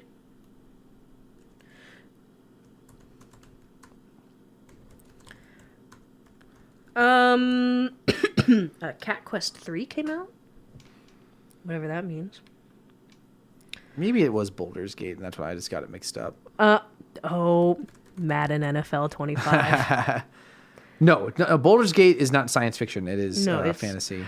Call of Duty Black Ops 6 Early Access beta preload apparently came out in August 24. That would have done it. Also, hot take. Starfield. That's what I was thinking of. that's That is 2023. Hot take about video games. DLC content should not be considered for Game of the Year. And yes, I'm talking about Elden Ring. It was a DLC content. That was not a full game. Elden Ring already won Game of the Year in 2022. DLC content should not count. Anyways, and it didn't win. But people were upset. And I was like, I don't think it should have won. Anyways, I expect to get flamed, for my opinion. So, final assessment of Skeleton Crew. He's all skeletons. Pretty good. Surprising lack of skeletons. The first episode. I think the real idea was that SM33 looked like a skeleton. Maybe the real skeletons were the friends we made. Should have released in October though. Skeleton related content. Skeleton Crew. Pretty good show. I think it'll be fun to watch with my kids in the future whenever I probably have them. But that's a long time down the road. We can watch them. We can force our cats to watch them. Is this your announcement? No. I think 10-year-old. it could. I used to always hope that Star Wars learns the right lesson. Mm-hmm. So I hope. See, what I'm always concerned with is it seems like every time there's an interesting but flawed Star Wars thing that fans hate, there then is soon after a safe, pretty good thing that comes out, and that's the, so like it was. It felt like Last Jedi. After that came The Mandalorian. Oh yeah, you're right. And now everything's Grogu. As much as I love Grogu, it sucks that that's like you go to the store and all the Star Wars stuff is just Grogu. Mm-hmm. And I'm not really complaining about merchandise as much as the mentality of this is all that exists now. There was, I'm trying to remember. I feel like there was another one, but like, no, I don't think that the Acolyte is as good, nearly as good as The Last Jedi. I think The Last Jedi is amazing. While we having are flaws. Last Jedi stands on this podcast. And then, but it did feel like The Mandalorian. Like, okay, whereas I feel like wish Last Jedi had been the future of Star Wars. The Mandalorian became the future of Star Wars. It was very fresh when it came out. Like Mandalorian came out, I was like, whoa. Sure. Hey, I appreciate having lots of different kinds of Star Wars, yeah. but what I think is a bummer is that when certain kinds of Star Wars fail and other kinds of Star Wars are more successful, Disney pulls back so hard. we get too much, and it's almost always the light stuff. And I appreciate that people want that. I totally respect that. But if that's all we ever get, like, it's kind of like how it's tricky to fund NASA, but NASA inadvertently creates amazing things by accident. I feel like weird, like even like there's so much, no matter what you think of the prequels, there's so much that is amazing about Star Wars exclusively from the prequels. And you need Star Wars trying weird things. Like I feel like The Mandalorian does not contribute much to Star Wars as a whole. What do we, except for the one episode where they showed what was happening on Coruscant. That's the episode everyone hated. So like anytime, I love that episode. yes, so do I. It feels like anytime Star Wars tries to do something narratively interesting. Good. And like, Last Jedi was the first time a Star Wars thing felt like it was directed by someone who wasn't George Lucas. It felt like someone bringing their own directorial style to Star Wars, which is so necessary. And that's how you get something like Skeleton Crew. Skeleton Crew. And I want, even though I don't think The Acolyte was the best managed show, but also if they had told them, don't plan for a second season, tell your story now, I think it could have been really amazing. Yeah. I think if they had been condensed, you take whatever was planned for season 2, you smash that with whatever season, you could progress faster. Limit your it could have been characters. incredible. Because I think that there's a lot of really great stuff. I think that The Acolyte has some of the best Star Wars action, period. It's got some great action. The Kung Fu inspired hand-to-hand combat, incredible. I don't want that to be never come up again. I don't want us to go fully CGI. Thankfully, I think Skeleton Crew also had a nice commitment to visual effects and reality that I think will hopefully carry on forward. Because as great as The Mandalorian looks at times, it's a lot of CGI. I sometimes get lost in that. The volume can be really great. And also, we talk about this, probably mentioned it quarterly. Sure. It can be super great when it's utilized well, but when it's all you utilize, it's painfully obvious. So I think good things that could come from Skeleton Crew for Star Wars. I think Star Wars is best when it's wearing its influences on its sleeve, because that's what George Lucas did. George Lucas made it was so obvious. You knew exactly what George Lucas's influences were.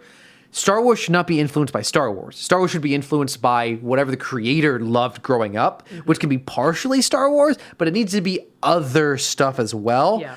That's why I love the way they approached Solo. I love the way they approached this.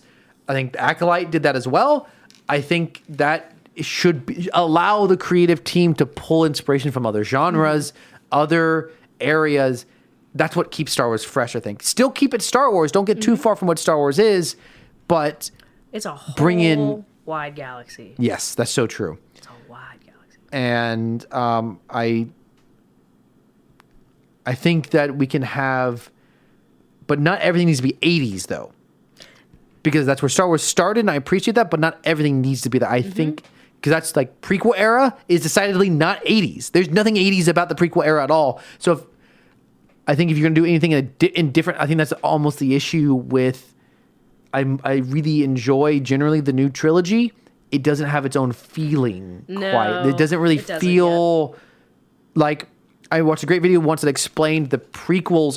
The original trilogy is 70s, like style sci-fi. The prequels is 30s style science fiction. It's drawing very heavily from very old black and white science fiction. The new trilogy is not really drawing from a particular era of science fiction, and it's not really doing anything new either. I think Star Wars would probably kind of struggle to do a new thing because that's not what people are looking for in Star Wars. I'd be up for it. So Very illegal opinion to have. yeah. But overall, I think the team did a good job. I think overall acting was strong, writing was strong. I think you bring back these young actors. They're a couple years older. They're used to the characters. I think they could probably do a lot with these characters, like emotionally. I think so too. I don't know if the directors or co-writers has kind of mentioned that they're not sure about. Well, they haven't been greenlit for a season 2, but one of them had mentioned that I think season 2 would be great, but they said they're, because it's like, what about the kids? Kids grow super fast. Yeah. And they want to avoid the Stranger Things thing, where you start out with these kid actors, and now they're in like their 20s now. Sure.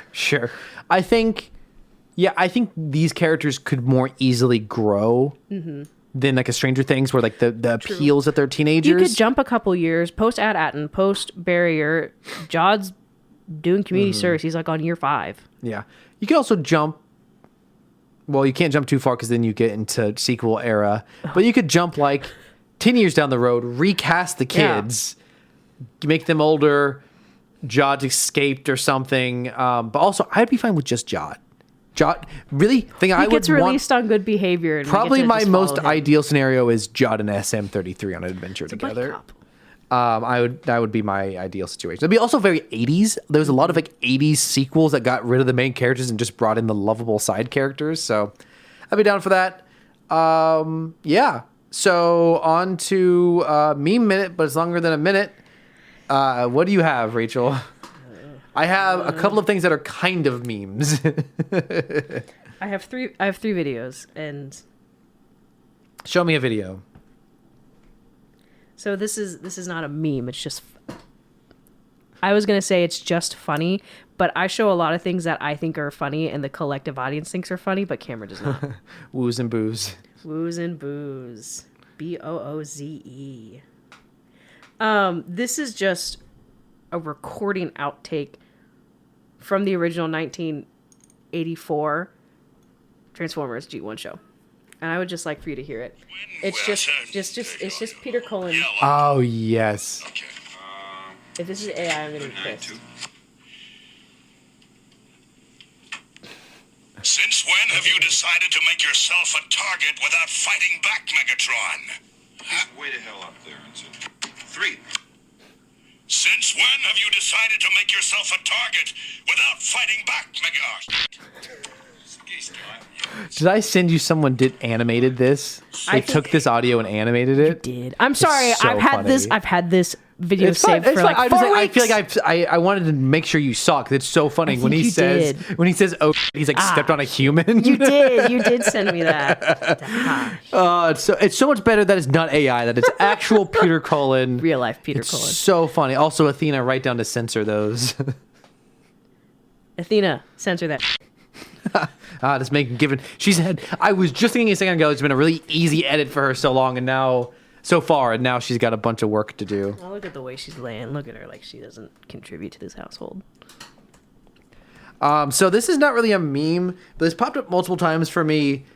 It's very clearly a fake edit masquerading as like someone took a photo of an actual movie screen. Supposed leaks of the next Jurassic Park with Scarlett Johansson slowly becoming a velociraptor. The best part is at the end she's a full velociraptor, but she has a ponytail. I really hope that's not true, but it's very, very So here's fake. the thing. Before Jurassic Park 3 came So for those of you that aren't in the room, before Jurassic Park 3 came out and before Jurassic World came out, there were a lot of suggestions for movies that combined human and dinosaur DNA. You can look it up. Honestly, one of my favorite YouTubers who's done multiple videos about this, Clayton Fioriti on YouTube. Look up his stuff. Like he's more research than I am, but that makes me worried. I don't like that. No, it's very fake. So this video just says that one friend who gets overstimulated. Do you guys want to split the bill?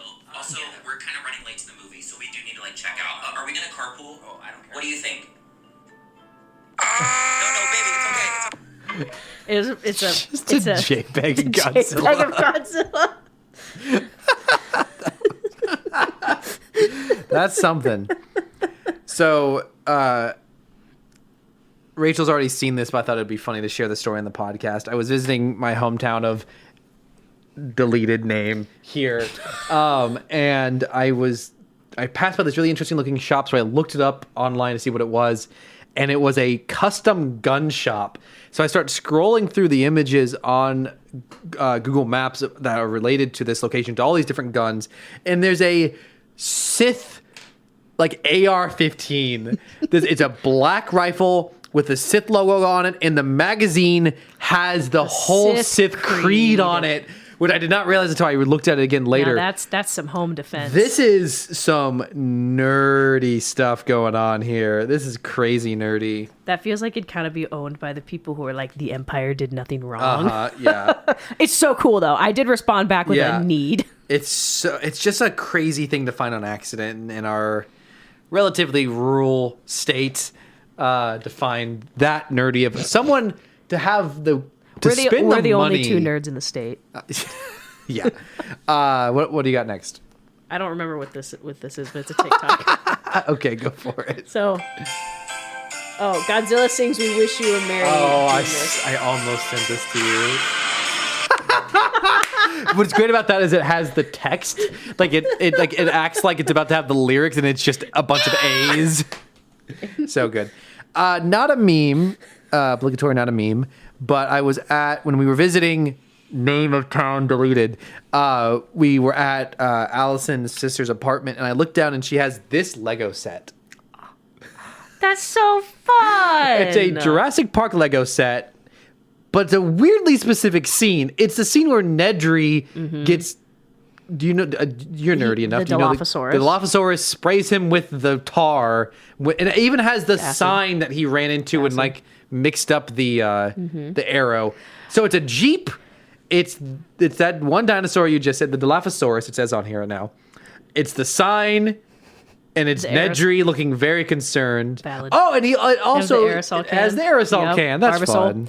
fun. I can't wait for the new Jurassic Park movie to come out, just for the sole fact that we can watch the others and I can talk about the book. All right. That's it for me. Oh, I have like 6 more images. Go for it. Nothing happened on the Battle of Chrysophsis, which is the Clone Wars movie that Dave Filoni made. Okay. So we've made this joke roughly before, except for it was Transformers. But someone has taken the very iconic image from Tiananmen Square of the tank and the man standing in front of it, but it's droid tanks and a clone trooper standing in front of it. But still Tiananmen Square Street. It's still the street from that city. If you're cold, they're cold. Bring them inside. It's Godzilla, Manila, and Space Godzilla. Why are you laughing at me like that? This busting out some sick beats here. Godzilla, Manila, and Space Godzilla. Unexpected Galvatron arrival has British citizens on edge.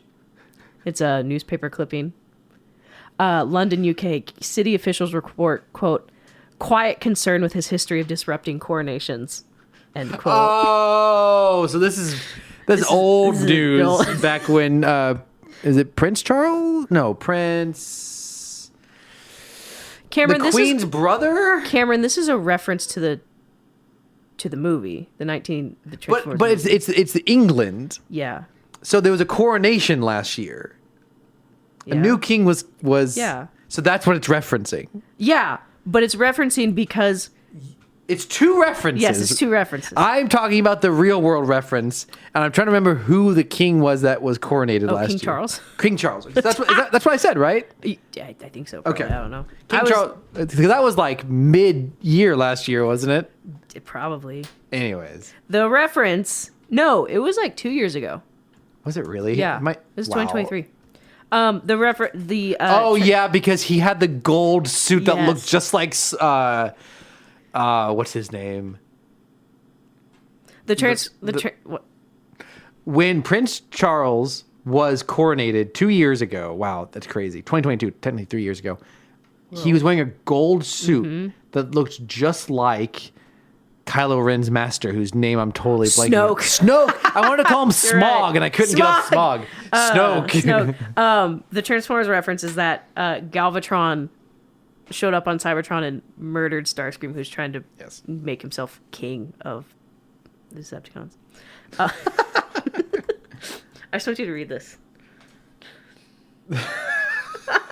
I like it. I'm all for it. Another Transformers movie reference where Optimus tells Hot Rod to get out of the way before he can kill Megatron. It just says, out of the way, Thought Rod. This is the caption. There is a direct line between J. Robert Oppenheimer and this image's existence. It is a clip of Godzilla doing an emote wearing Jordans or Air Force Ones in Fortnite. Hate it. You may not understand this reference because you don't Great. watch this. But it says the 4 Starscreams of the apocalypse. I love the Dorito one.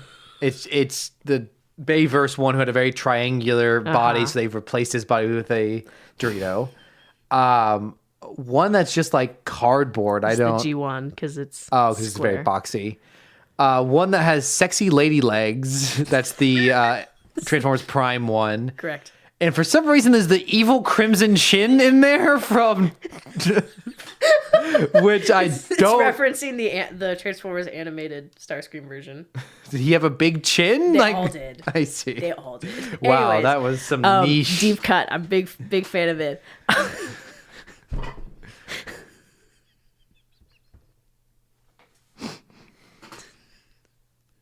So it just says Megs, and it's supposed to be a carton of eggs, but it has Megatron heads in it. Yeah. I didn't make that one. I thought it was funny. That was what I was thinking. So because this is a lot of text for you to read, I'm just going to read it. So this is a hypothetical situation about Transformers 1. Okay. It's just a think about it. Imagine 2 guys somehow get into a NASCAR race with their SUV and almost win. Then afterwards, nobody knows where they are for the rest of the day. And then in the middle of the next day, you find out the president is giving the nation's resources away to aliens or something. Then the 2 guys come back with actual NASCARs. Then one of them kills the president and apparently kills the other guy he was with. Then tries to claim he is the new president. But then his bro comes back to life with superpowers given to him by God and stops him and sends him to Ohio or something. That's the synopsis of Transformers 1. Big fan. Cameron didn't listen to a single word that I said. Sorry, which is I average got for the podcast. distracted. I'm I not got going to- distracted. No. That's my fault. Cameron, I I apologize. said, Cameron, look at this thing, and I'm going to read it for you for your I ease of reading. apologize. And I caught the ending. I and get he the saw, gist and of he it. saw that I just saw his eyes glaze over, and he's got What's Look. Glasses reflection. The last episode of the podcast isn't on RSS, and I kept forgetting to try to fix it. And I you have know no what? idea why. You know what? I told you. It's not You fixed. did, but it's on all the other platforms. That's what's confusing. I had to post the That is what I'm confused by. Spotify link. I don't know how the episode can be on all of our platforms except for RSS, which is where I It upload. really is our lost media I episode. really don't understand how it's possible. It really is our lost media. I'm so confused. I'm gonna have to contact. I don't want to contact customer service. Oh, do we need to pay for that? I forgot we have to pay for it. Is that why it's not on? No, because it was in December. Okay. It renews in Jan. Do you know what? Shoot, That's interesting. Guys, we forgot to pay the light bill. No, it doesn't renew until the 23rd. So it did renew. It renewed a few days ago. Okay. Let me Venmo you. I don't know how much it renewed for. They could have charged just any amount, and I have no idea. I guess let me know. Same amount as last year, so it didn't go up. That's good. Or I guess you can tell me after we stop recording. Yeah, I'm not good. Yeah, that's private. Would you like to business. list your Venmo username out for me? No, I'm impressed that it's been the same exact amount for the last 2 years. They have not increased their prices, so I'm very impressed by that. Anyways, thanks for listening. You have more memes? Is that it? That's it. That it? That's it. Don't go looking for last episode on whatever RSS. It's not there, and I don't know why. But this has been fun. Skeleton Crew was fun. 2024 was fun. I look forward to looking back at 2024 next I'm week. looking forward to Andor season 2. Well, it's not till April, right? What's there to live for until then? I don't know. Andor season 2, April 22nd. That's the end of April. We got time. We got to fill all of February and March and most of April. So Devastating turn of events. we'll look forward to the rest of the year later. For now, thanks for listening. Give us some recommendations for what you want to hear about in 2025. If you'd like for us to watch Transformers Prime, we could do that. Say you specifically don't want that. You're outvoted in this household. Athena would say yes. We could watch Chernobyl and then make all of the references to Andor. Today's lesson, Soviet propaganda. Great. That is a phenomenal show. Maybe we could talk about that. Maybe. Chernobyl, not Soviet propaganda. Yes. Let me clarify. That's it. Thanks for listening. It's been fun. Happy New Year. Happy New Year at the very end of the 2019. month. I forgot. I'm just going to skip over our credits here. As always, thank you to Caleb Jacoby for our excellent music, both intro and outro. Props to Rachel for our great artwork. Maybe we need to update for this new season. Props to Cameron for our Facebook and Do we Instagram. it's been a while since we added to the helmet. Do we need to add something to the helmet? We haven't really talked about anything new. Yeah, we haven't, have we? Yeah, we updated that. Maybe this year. Oh, we need to add Jurassic Park soon, is what we need to do. I opened up Twitter. Oh, that's good. At Atten, and it's a picture of like it's kind Mickey of Mouse. Mickey Mouse at Disney World, like very happy, very bright at Akron, and it's some creepy pasta image of A very worn down Lord. costume I'm in going a to worn save it down and post basement. it to the social media because I think Yeah, it's funny. you're able to add to Meme Minute right at the last I second. am. We're still within a minute. So yeah, we need to add Jurassic Park soon. Once we cover Jurassic Park, we need to add Jurassic Park. Maybe you should just add Hans Zimmer's face to it. We might get in trouble for that. And I gotta go back to my credits. The last one we had was Monarch. Is that really the last one that we That was added? the last sign that we have. No, we added Kung Fu Panda and Ghibli. I forgot to update. Wow. Disrupted it. Wow. In my defense, I made it. So in my heart of hearts, I've just hallucinated the entire time that it's been updated. And thanks to Athena for the editing. And thanks to you, the listener, for listening. Nerds. You, make it all worthwhile when we decide to podcast. Give us something to read on the pod. Leave a review. tweet or DM us memes or opinions. This is Cameron Rachel signing off saying, which Middle Eastern national anthem do you want Hans Zimmer to remake next?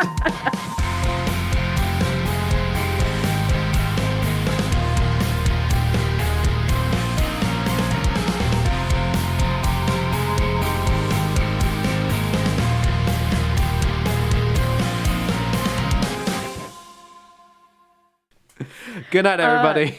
This just in. Do you want Hans Zimmer to remake our theme? I mean, we can't afford him. We can. We bet can. if I ask him real nice. Ask on him to do Twitter. it for exposure. It'll be great for your resume.